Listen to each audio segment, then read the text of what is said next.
அன்பே சிவம் மனமே குரு என்றுணர்த்திய குருவே போற்றி.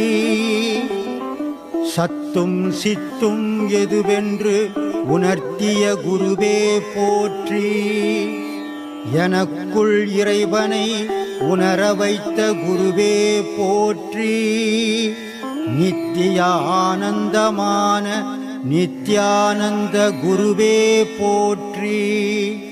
குரு பிரம்மஸ்ரீ நித்யானந்தரே போற்றி போற்றி.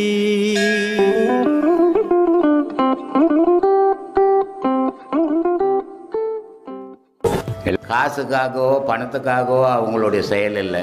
உலக மக்களுக்கு நன்மை தெரியணுன்றதுக்காக, நல்லது தெரியணும், நல்லதை தெரிஞ்சுக்கணும், ஒரு புனிதமான செயலை செய்து இருக்கிறாங்க. இதை பார்க்கக்கூடிய ரசிகர்கள் அத்தனை பேரும் இதை பாருங்கள், அவங்களுக்கு சப்ஸ்கிரைப் பண்ணுங்கள். அது அவங்கள இன்னும் மேலும் மேலும் ஊக்கப்படுத்துறதுக்கு ஒரு வழியாக இருக்கும். இதை உங்களை தாழ்மையோடு நான் கேட்டுக்கிறேன். ரொம்ப நன்றி, வணக்கம். இப்போ இந்த முதல் பாடம் பண்ணுறதுலேருந்து கோயிலுக்கு போகிற ஆர்வம் குறைஞ்சி, அது குறைஞ்சிடும், குறையதான் செய்யும். ஏன்னா உண்மை தெரியாத வரைக்கும் ஊரெல்லாம் சுற்றிங்க. அந்த உண்மை தெரியும் போது உனக்குள்ளே உட்காந்துக்குது. இப்போ நான் தான் கடவுள்னு உனக்கே தெரியுது. இப்போ நான் சொல்ல வேண்டியதே இல்லை. அதனால ஒவ்வொருத்தரும் தனக்குள்ள தன்னை ஆராயும் போது நான் தான் கடவுள் என்ற நினைப்பு வந்துடும். நான் எனக்கு கடவுள், நீ உனக்கு கடவுள். நான் உனக்கு கடவுள் இல்லை, நீ எனக்கு கடவுள் இல்லை. இந்த மனோபாவத்தை மனசுல வழங்கும். கடவுள்னு தனியா உலகத்தில் ஒண்ணுமே கிடையாது. சும்மா ஏமாத்தின்னுக்கிற விஷயம் அதெல்லாம். அது எதுக்காக விற்கப்பட்டது? கடவுள்னு ஏன் வகுத்து வச்சான் ஆதியில அப்படின்னா மனுஷன் காட்டு மிராண்டி மாதிரி ஆயிடுவான். அதனால நம்மளை விட ஒரு உயர்ந்த பொருள் இருக்குது, அதுதான் நம்மளை காப்பாத்துது. அதுக்கு தான் நம்ம அதால் தான் நம்ம பிறந்தோம், அதால் தான் நம்ம அழியிறோம் அப்படின்னு வச்சாதான் மனுஷன் ஒரு பயத்துக்குள்ள வாழ்வான், ஒரு கட்டுப்பாட்டுக்குள்ள வாழ்வான்றதுக்காக வகுத்து வச்சான். ஆனால் இன்னைக்கு நான் சொல்றேன், இறைவன்ற உடனே மனிதன் தான். மனிதனை விட இறைவன் ஒண்ணும் இல்லையா? இதுக்கு முன்னாடி கோயிலுக்கு போயிட்டு இருந்ததுப்ப கோயில் உள்ள நுழையிறப்ப துவாரபாலகர்னு 2 பேர் இருக்காங்க. அவங்கள அனுமதி கேட்டு உள்ள போய் சொன்னாங்களா எங்கேயாவது? அதுக்கப்புறம் முடிச்சுட்டு சொன்னாங்கள போவானான்ட்டு இல்லை சொல்ல. அப்புறம் சொல்லலையே. அப்புறம் நான் துவாரமா இருக்கிறேன். அவன் எவனோ ஒரு சிற்பி பொழப்புக்கு செலை செய்து வச்சுக்கிறான். அது பேசுமா? அதுக்கப்புறம் கோயிலை விட்டு வெளியில வரும்போது சண்டிகேஸ்வரர்கிட்ட போயிட்டு ஆமா, காதுல போய் சொல்லிட்டு வரணும். ஏன்னா அவர் காது அவ்வளவு பெருசு, உலக அளவுக்கு வருது. நீ சொல்ற உலகத்துல சொல்றவங்க எல்லாம் கேட்டு இருக்கிறாரு. இதெல்லாம் ஏமாத்தினுக்கிற விஷயம்பா. அப்பதான் அந்த பிரார்த்தனை. நான் சொல்றது என்னன்னா, அவன் எதையானா வச்சுட்டு போட்டான், அவன் தொழிலுக்காக மிச்சான். இப்போ நீ என்ன வேலை செய்யற? நான் ஹோம் டெக்கரேட்டர். அதான் interior plywood work, interior decorator. சரி, நீ உன் தொழிலை நீ செய்யற, இன்னொரு தொழிலை செய்யறான், இன்னொரு தொழிலை செய்யறான். அவன் செய்யற தொழில் உனக்கு பிடிக்காது, நீ செய்யற தொழில் அவனுக்கு பிடிக்காது. அது மாதிரி சிற்பி ஒரு தொழில் செய்தான், அந்த சிற்பத்தை வச்சுக்கணும் அவன் பழைக்கிறான். ஐயர் ஒரு தொழில் செய்தான். இதை அவங்க செய்துட்டு போட்டோம். நமக்கு அது வேண்டாம். நமக்கு நம்மளை தேடி பார்ப்போமே, நம்ம யாருன்னு தெரிஞ்சுக்கலாமே. நம்ம யாருன்னு தெரிஞ்சுக்கினா இறைவன் யாருன்னு தெரிஞ்சிடுமே. இந்து மதத்துல ஒரு புனிதமான விஷயத்தை செய்து வச்சுட்டாங்க. ஆடி மாசம் வந்துச்சுன்னா கோழி அறுத்துருவான், ஆடு அறுத்துருவான். கேட்டா அம்பாலை கொண்டாடுறேன்னுவான். அம்பாலை கொண்டாடுறது கறி மீனெல்லாம் போட்டு கற்பூரம் கொளுத்தி தேங்காய் எல்லாம் வச்சு கும்பிடுவான். அதே ஆடி கிருத்திகை வந்துச்சுன்னா முருகருக்கு குழாலாம் சரியாகாது, வடை பாயசம் போடணும், கும்பிடுவான். இது ஏன் கும்பிட்டான்? இது முட்டாள்தனமா அறிவாளித்தனமானு சிந்திச்சா தெரியும். அறிவாளித்தனம். ஏன்னா கடவுளை கும்பிடுறதை விட நீ சாப்பிட்ற ஆகாரத்தை தான் கும்பிடணும். அதான் உன்னை காப்பாத்தி இருக்குது. எந்த கடவுளை உன்னை காப்பாத்தாது. அதனால ஆதிலேயே அதை வகுத்து வச்சுக்கிறான். இதுதான்டா உன்னை காப்பாற்றும். இதை கும்பிடுறாங்க, இதை சோறை கும்பிடுறான்னா கும்பிட மாட்டேன். அதனால இது கடவுளுக்கு போட்டு கும்பிடுறேன்னா கும்பிடுவேன். அதனால அதை கும்பிட வச்சுக்கிறான். புத்திசாலித்தனமா வச்சான். நம்ம முட்டாள்தனம்னு சொல்லி இருக்கிறோம் அதை. ஏன்னா நமக்கு புத்தி இல்லை. அதனால எல்லா தத்துவங்களும் உண்மையை அறியாதனால இவனுக்கு தெரியல. தெரியாதாலே இவன் தடுமாறி கிடக்குறான். உண்மையை புரிஞ்சுங்க, எல்லாமே உங்களுக்கு புரியும். சாமி ஒன்றும் இல்லை, நான் எப்போதுமே ஒரு அம்பால நினச்சி நான் 4 லைன் பாடுவேன். ஆனால் இவ்வளோ நாள் அது மீனிங் தெரியாமையே பாடிக்கிட்டு இருந்தேன். நீங்கள் போன இதில் பார்த்தேன் உங்கள் வீடியோவில், எதுவுமே அர்த்தம் தெரியாமல் பாடுறதுனால ஒரு பிரயோஜனமும் இல்லை, தப்புன்னு.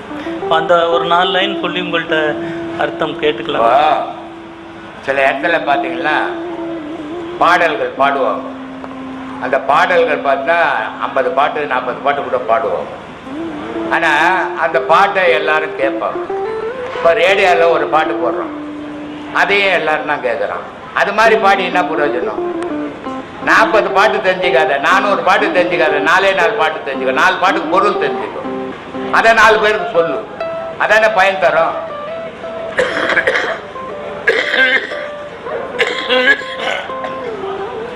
இருக்கிற பறவைகள்ல, உலகத்தில் இருக்கிற பறவைகள்ல தனி சிறப்பு குயிலுக்கு இல்லையா? குயிலை பேசாத கவிஞனே இருக்க மாட்டான். ஏன் குயிலை பேசாத கவிஞனே இருக்க மாட்டான்? பாட்டு பாடுற ஆற்றல் குயிலுக்கு மட்டும்தான் உண்டு. ஆனா குயிலுக்கு அர்த்தம் தெரியுதோ தெரியலையோ, கேட்கிற மனுஷனுக்கு அர்த்தம் தெரியுது. அது மாதிரி நீ பாடுற பாட்டு மற்றவனுக்கு அர்த்தம் தெரியணும். தெரியாத பாடி என்ன பயன் இருக்குதுனால பேப்பர்ல இருக்கிற எழுத்த பசங்க கிட்ட கொடுத்தா கூட படிக்க போகுது, அது என்ன பெரிய சிறப்பா? ஆனா அந்த எழுத்துக்குள்ள அவங்க மகான்கள் என்ன சொல்லிக்கிறான்னு சொல்லு, அதான் சிறப்பு. ஆத்மா வணக்கங்க. உங்களை பற்றி சொல்லுங்கள், எங்கேருந்து வரீங்கன்னு சொல்லுங்கள். நான் வந்து கோடம்பாக்கத்துலேருந்து நுங்கம்பாக்கம் ஐ ரோட்டில் வந்து வரோம். ஐ ரோட்லேருந்து வரோம் கோடம்பாக்கம் வள்ளூர் கோட்டம், அங்கேருந்து நான் வீடு அவங்க வராங்க. நான் எனக்கு ஒரு சந்தேகம் என்னென்னா தெரியுமா உங்களுக்கு, என் மனைவி வந்து சில பிரச்சனைகள் எல்லாம் மாட்டிக்கிட்டு அவஸ்தப்பட்டு வீட்டு விட்டே போயிட்டாங்க. வீட்டு விட்டு போயிட்டு வரலன்னா நான் தேடாத நாட்களே கிடையாது. எந்த கோயிலுக்குலாம் போய் 6 மாதம் வரைக்கும் நான் தேடாத நாட்களே கிடையாது. இந்த ஐயா பார்க்கறது நான் வீடியோவில் நான் போய் பார்த்தேன். வீடியோவில் பார்த்தோன்னா 6ஆம் மாதம் 10ஆம் தேதி அன்றைக்கி பார்த்தோன்னா அப்பயே நான் வந்து இந்த இடத்துக்கு வந்தேன். கோயிலுக்கு வந்துட்டு வந்து உட்காந்து அழுதேன்.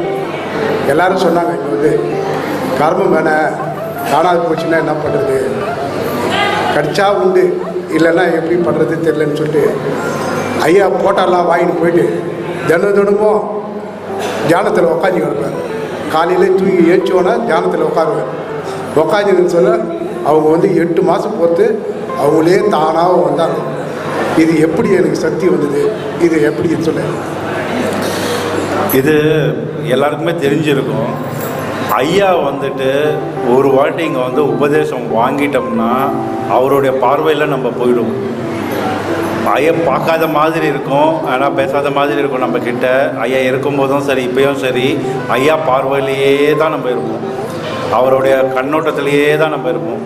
இந்த வந்துட்டு இங்கே வந்துட்டு பிரச்சனைன்னு வந்துட்டு ஐயா கிட்ட வந்து இங்கே உபதேசம் வாங்கிக்கிட்டு பண்ணும்போது நிறைய பேர் என்கிட்ட சொல்லியிருக்காங்க. நிறைய பேர் வந்துட்டு ஒரு விபத்து டைமில் டக்குன்னு ஃபோன் பண்ணி ஐயா வந்துட்டு எங்கே போகிற பார்த்து சொல்லும் போது தப்பிச்சு, பெரிய விபத்துலேருந்து தப்பிச்சது. அதே மாதிரி வந்துட்டு எங்கேயாவது போகிற மாதிரி இருந்து திடீர்னு ஐயா ஃபோன் பண்ணி ஏன் இன்னைக்கு போகாத, நாளைக்கு போ, இன்னைக்கு தேவையில்லை அந்த விஷயம், நாளைக்கு நடக்கும்னு சொல்லி அது மாதிரி நிறைய பேருக்கு நிறைய அனுபவம் வந்திருக்கு. இப்போ கூட ஐயா சமாதி நிலை அடைஞ்சிட்டு அப்புறம் கூட நிறைய பேருக்கு காட்சி தந்து நிறைய பேருக்கு வந்து சொல்லியிருக்காரு. ஸோ அந்த மாதிரி இருக்கும்போது இந்த பாடத்தோடைய சக்தி, இந்த பாடம் வந்துட்டு ஐயா அனுபவித்து உருவாக்கலை. ஐயா வந்துட்டு அனுபவித்து இதை சித்தர்கள் வந்து ஆல்ரெடி சொல்லி வச்சுருக்காங்க. அதை ஐயா கொஞ்சம் கொஞ்சமாக அனுபவித்து எப்படி இருக்குது, என்ன இருக்குது பாடம் சொல்லி அதை வந்துட்டு நம்மளுக்கு ஒரு உபதேசமாக கொடுத்துருக்காரு.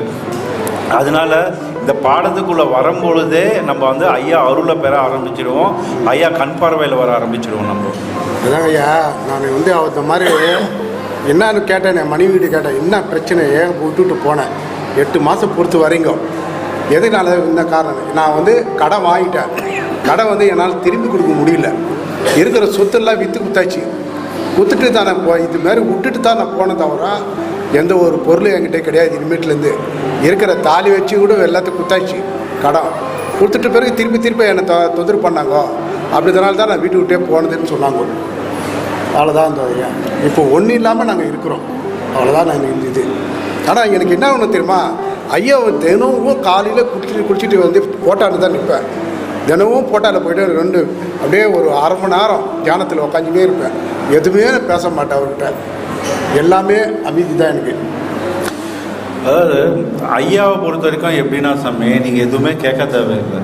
எப்படி வந்துட்டு ஒரு பசுவுக்கு வந்துட்டு அது கன்று பசியாக இருக்குன்னு ஓடி வந்து பால் கொடுக்குமோ, அந்த மாதிரி ஐயா வந்துட்டு வந்து என்ன நம்மளுக்கு தேவையோ எப்போ தேவையோ அதை கரெக்டாக நிறைவேற்றிடுவார். அதை வந்துட்டு நானும் அனுபவப்பட்டிருக்கேன், நிறைய பேர் அனுபவப்பட்டிருக்கோம். நம்ம எதுவுமே தேவையில்லை. இதுக்கு முன்னாடி ஒரு கதை சொன்னேன் இல்லையா, அந்த மாதிரி வந்துட்டு இப்போ இவர் பட்டினத்தை அது சொன்னேன் இல்லையா, அந்த மாதிரி நம்ம சரணாகதி அடைகிறது மட்டும்தான் நம்ம வேலை. அது வந்துட்டு அவர் எப்படி கூட்டிகிட்டு போனோமோ, எங்கே கூட்டிகிட்டு போனோமோ அவர் வந்து கூட்டிகிட்டு போயிடுவார். அதை பற்றி நம்ம கவலையும் பட தேவையில்லை, குழப்பிக்கவும் தேவையில்லை. ஐயா உங்ககிட்ட சொல்லிட்டேன், நீ பார்த்துக்கோ இதுக்கு மேலேன்னு சொல்லிட்டு நம்ம வேலையை நம்ம பார்க்குறது தான் வந்து நல்லது. அந்த மாதிரி பார்க்க ஆரம்பித்தோம்னாலே அவர் வந்துட்டு எல்லாத்தையும் பார்த்துப்பார், எல்லா பிரச்சனையும் சால்வ் பண்ணுவார். இது நீங்கள் ஒருத்தர் இல்லை, இது மாதிரி நிறைய பேர் ஃபோன் பண்ணுறாங்க, நிறைய பேர் நேரில் பேசுகிறாங்க, சொல்கிறாங்க. இங்கே உபதேசம் வாங்கினவங்க இல்லை, வீடியோ பார்த்துட்டு நான் போன வாரம் கூட ஒருத்தர் கூப்பிட்டுட்டு வந்துட்டு வந்தவாசிக்கிட்டேருந்து கூப்பிட்டுட்டு இந்த மாதிரி நான் வந்து ஐயா வீடியோ ஒரு வருஷமாக பார்க்குறேன், எனக்கு உடல்நிலைனால என்னால் வர முடியல, ஆனால் ஐயா வீடியோ பார்க்குறதுனாலேயே எனக்கு அவ்வளோ தெளிவு கிடச்சிது, அவ்வளோ எனக்கு வந்துட்டு மனசில் நிம்மதி கிடச்சிது, உடல் சரியில்லைனாலும் எனக்கு அவ்வளோ நல்லா இருக்குன்னு சொன்னார் அவர். அதனால் வந்துட்டு ரொம்ப முக்கியம் என்னென்னா ஐயா பேசுனதை கேட்குறதும், அவரோட உபதேசங்களை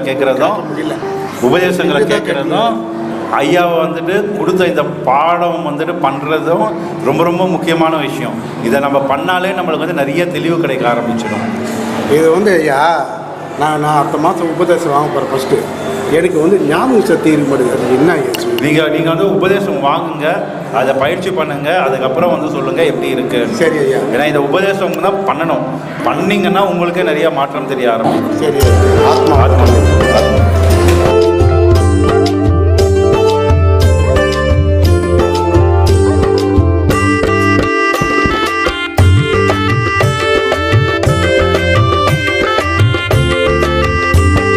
சாமி நம்ம நித்யானந்த சாமி சரணம் பாடு, சங்கடங்கள் தீர நம்ம சாமியத்தான் நாடு. சாமி நம்ம நித்யானந்த சாமி சரணம் பாடு, சங்கடங்கள் தீர நம்ம சாமியத்தான் நாடு. சண்முகனின் சந்நிதியே அவர் வசிக்கும் வீடு, சண்முகனின் சந்நிதியே அவர் வசிக்கும் வீடு. புன்னகைத்து அரவணைப்பார் சாமி பதம் நாடு. சாமி நம்ம நித்யானந்த சாமி சரணம் பாடு, சங்கடங்கள் தீர நம்ம சாமியத்தான் நாடு.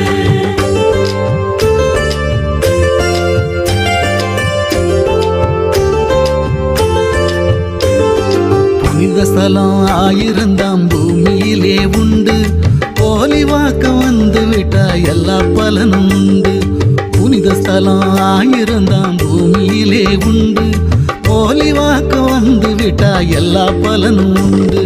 பிரம்மஸ்ரீயாம் நித்யானந்தர் திருமுகத்தை கண்டு, பிரம்மஸ்ரீயாம் நித்யானந்தர் திருமுகத்தை கண்டு, தரிசித்து ஆசி பெற நடப்பதெல்லாம் நன்று. சாமி நம்ம நித்யானந்த சாமி சரணம் பாடு, சங்கடங்கள் தீர நம்ம சாமியத்தான் நாடு.